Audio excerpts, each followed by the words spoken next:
এই আসিয়ার দৃশ্য আমরা ভুলে যাব। এই যে মেয়েটা কাতরাতে কাতরাতে মারা গেল আজকে, বেশি দিন সময় লাগবে না, 1 মাস 2 মাস হাইয়েস্ট 3 মাস। এর আগেও বহু দৃশ্য আমরা এসেছে ভুলে গেছি, একটার পর একটা এসেছে, একটার পর একটা ভুলে গেছি আমরা। আপনারা দেখে নিয়েন 3 মাসের মধ্যে এই মেয়েটাকে সবাই ভুলে যাবে এবং যাবো ভবিষ্যতে। লিখে নেন আপনারা, এই বাচ্চার কথা কেউ মনে রাখবে না, এই বাচ্চাটার কথা কেউ মনে রাখবে না। 3 মাস পরে, 6 মাস পরে, 1 বছর পরে আরো নতুন ইস্যু আসবে, আরো নতুন পাপ হবে, আরো বড় বড় ঘটনা ঘটবে। এরপরে মানুষ এই বাচ্চাটাকে ভুলে যাবে। এই বাচ্চাটা কি তার মৃত্যু যন্ত্রণা ভুলতে পারবে? তার সম্মানহানি ভুলতে পারবে? তার পিতামাতাকে ভুলতে পারবে? এখন প্রশ্ন হচ্ছে, তার পিতাকেও যদি আমরা জিজ্ঞাসা করি, ইসলামে রেপের শাস্তি হচ্ছে মৃত্যুদণ্ড, আর ব্যভিচারের শাস্তি হচ্ছে অর্ধেক কোমর পর্যন্ত পুঁতে পাথর নিক্ষেপ করে হত্যা করা। এবং বিবাহিত ব্যক্তি হলে এই শাস্তি, অবিবাহিত হলে 100 বেত্রাঘাত, 1 বছরের নির্বাসন এবং সমাজ থেকে বয়কট করা। আর ধর্ষণ হলে সরাসরি মৃত্যুদণ্ড। 3 মাস সময় লাগার কথা না, 3 দিনের মধ্যেই করা সম্ভব। এটা শরিয়া আইন, এটা আল্লাহ রাব্বুল আলামিনের শরিয়া বিধান। এখন তারাও কি এটাতে রাজি হবে? যারা শোক প্রকাশ করছেন তারা কি এই বিধানটা কার্যকর করতে রাজি হবেন? যে ধর্ষককে সবার সামনে প্রকাশ্যে মৃত্যুদণ্ড দেওয়া হোক, শরিয়া আইন কার্যকর করা হোক? রাজি হবেন না। কারণ আপনারা বলবেন এটা করতে গেলে বাংলাদেশ থেকে মৌলবাদী রাষ্ট্র হয়ে যাবে। তো সমস্যার গোড়ায় আপনারা যেতে চান না, ডালপালা নিয়ে নাড়াচাড়া করেন। জেনা ফ্রি মিক্সিংটাকে উন্মুক্ত করে দেওয়া হলো, ছেলে মেয়ের অবাধ বিচরণটাকে উন্মুক্ত করে দেওয়া হচ্ছে। একটা চরম ক্ষুধার্ত মানুষদের সামনে যদি আপনি খাবারকে উন্মুক্ত করে রাখেন, এরপরে যদি কেউ জোর করে খাবার খেয়েও ফেলে, শুধু কি আপনি খাদকের দোষ দিবেন? পুরো সিস্টেমটাই দায়ী, পুরো সিস্টেমটাই দায়ী এখানে। আপনি নারী পুরুষকে অবাধ মেলামেশা দিয়েছেন, ফ্রি মিক্সিং এ দিয়েছেন, একদম ছোটবেলা থেকেই, স্কুল লাইফ থেকে, কলেজ লাইফ থেকে, ইউনিভার্সিটি লাইফ থেকে, জব সেকশনে, এমনকি রাজনীতি করতে গেলেও কর্পোরেট সেকশনে, ব্যবসায়িক সেকশনে, অফিস আদালতে, সব জায়গায় ফ্রি মিক্সিং কে অবাধভাবে আপনি উন্মুক্ত করে দিয়েছেন, আমি উন্মুক্ত করে দিয়েছি। এর উপরে ছড়িয়ে দিয়েছি পর্নোগ্রাফি। পর্নোগ্রাফি সবার ফোনে ফোনে।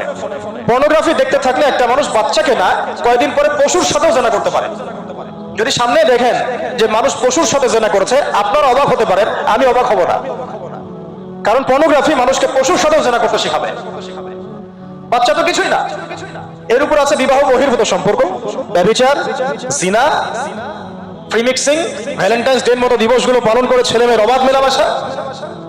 আর এই জেনাগুলোকে আমরা বলছি কাছে আসার গল্প, যেখানে ওর উপরে 100 বেত্রাঘাতের শাস্তি অলরেডি মজুদ হয়ে গেছে। আর কতগুলো যে জেনা হয়েছে এটা তো আল্লাহ পাক ভালো জানেন। একটা দুইটা তো করে নাই, একটার পর একটা চেঞ্জ করেছে। বিবাহিত ব্যক্তি পর্যন্ত অন্যের স্ত্রীর সাথে জেনা করেছে।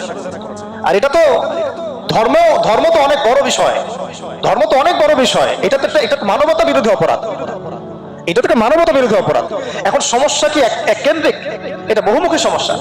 ফ্রি মিক্সিং রেখেছেন, পর্ন চালু করে দিয়েছেন, এবং সবচেয়ে বড় কথা, এর শরঈ বিচারটুকু নিশ্চিত হচ্ছে না। তাহলে সমাজের মধ্যে এগুলো কমবে না বাড়বে?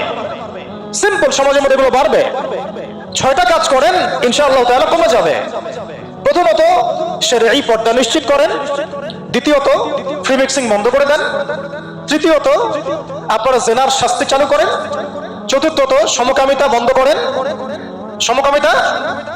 করেন, এলজিবিটি বন্ধ করেন, পঞ্চমত ব্যভিচারের যে রজম শাস্তি চালু করেন, শরঈ বিধান চালু করেন, পর্ন সাইটগুলোকে বন্ধ করে দেন, এবং সমাজে তাকওয়া নৈতিকতা শিক্ষাটাকে বাড়িয়ে দেন। দেখেন সমাজে জেনা কমে না বাড়ে। কিন্তু কেউ এই সমস্যার গোড়ায় যাবে না। একটা ইস্যু আসবে, একটা ইস্যু যাবে। আজকে আপনার বোন তো কালকে আমার বোন, কালকে অমুকের বোন, কালকে তার মেয়ে, নিজের ঘর পর্যন্ত চলে আসছে। আর কয়টা রিপোর্টই বা আমাদের সমাজের সামনে আসে? যে কয়টা রিপোর্ট সামনে এসেছে এগুলো 50%ও না। বহু মেয়ে এগুলো বলতেও পারেন লজ্জায়। আর আমি তো ওইসব মেয়েদের ব্যাপারে কথা বলা ছেড়ে দিয়েছি, যারা স্বেচ্ছায় নিজের ইজ্জতকে বিলি দেয়। তাদেরকে আমি আমার বোন পরিচয় দিতে লজ্জাবোধ করি।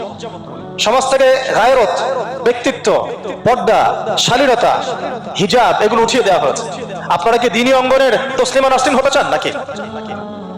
তারা কি দ্বীনি অঙ্গনে তসলিমা নাসরিন হতে চান? কেন আপনি একটা ছেলের সাথে হারাম সম্পর্কে জড়াবেন? কেন প্রেম করতে যাবেন? কেন আপনি তার সাথে বাইকে করে ঘুরতে যাবেন? কেন আপনি আপনার বন্ধুদের সাথে ফ্রি মিক্সিং এ ঘুরতে চলে গেলেন? 3 দিনের রাস্তা, 7 দিনের রাস্তা, 10 দিনের রাস্তা, অথচ আপনার উপর হজও ফরজ না মাহারাম ছাড়া। না আপনি পর্দা মানছেন, না মাহারাম মানছেন।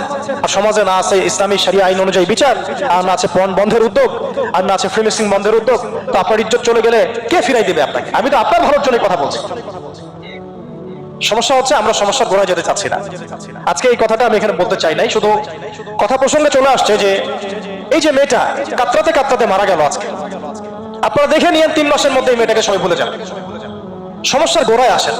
সমস্যার গোড়া হচ্ছে আল্লাহর জমিনে আল্লাহর দ্বীন ইসলাম বাস্তবায়ন না হওয়া পর্যন্ত এই মানবতার মুক্তির কোনো রাস্তা নাই।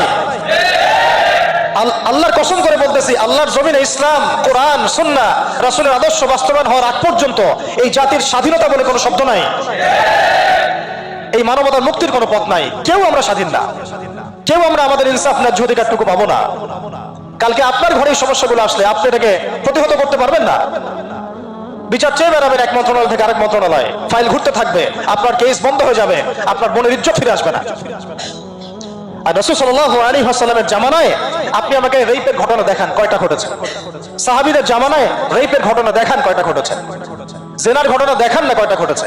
ব্যভিচার কয়টা ঘটেছে? চুরি বা কয়টা হয়েছে? কয়টা হয়েছে? ডাকাতি কয়টা হয়েছে? একটা দুইটা রেয়ার আপনি ঘটনা দেখাতে পারবেন। এবং যখন সেই ঘটনা ঘটেছে ইনস্ট্যান্ট দেন এন্ড দেন নবী সাল্লাল্লাহু আলাইহি ওয়াসাল্লাম শরীয়ত আইন বাস্তবায়ন করেছেন। তিনি শুধু মানুষকে তাকওয়ার ওয়াজ নসিহত করেন নাই, বরং আল্লাহর আইনও বাস্তবায়ন করেছেন। এই দুইটা সমানুপাতিকভাবে চলতে হবে সমাজের মধ্যে। শুধু তাকওয়ার ওয়াজ করে সব বন্ধ করা যাবে না, আইনও বাস্তবায়ন করতে হবে। তখন দেখবেন সমাজ সমান্তরালভাবে চলবে, একটা আলোকিত সমাজ বিনির্মাণের দিকে আমরা হাঁটতে পারবো ইনশাআল্লাহ। শুধু আমি ওয়াজ করে যাব, আইনের কোনো বাস্তবায়ন নাই, আবার আইন বাস্তবায়নের কথা বলবো, তাকওয়ার কোনো সমাজ নাই, এভাবে হবে না। দুটো একসাথে চলতে হবে। আমরা দুটো থেকেই সমাজকে বিচ্ছিন্ন করে ফেলছি। স্কুল লাইফ থেকে তাকওয়ার শিক্ষাটাকে আস্তে আস্তে শেষ করে ফেলছে। আমি তো দেখালাম তাকওয়া তো শিখবেন আপনি কোরআন থেকে, হাদিস থেকে, সিরাত থেকে, সেটাই তো আমরা পড়ি নাই। আমি চ্যালেঞ্জ করতে পারি আমাদের স্টুডেন্টদেরকে, আল কোরআনুল কারীমের 10টা সূরার অর্থ তারা বলতে পারবেন না।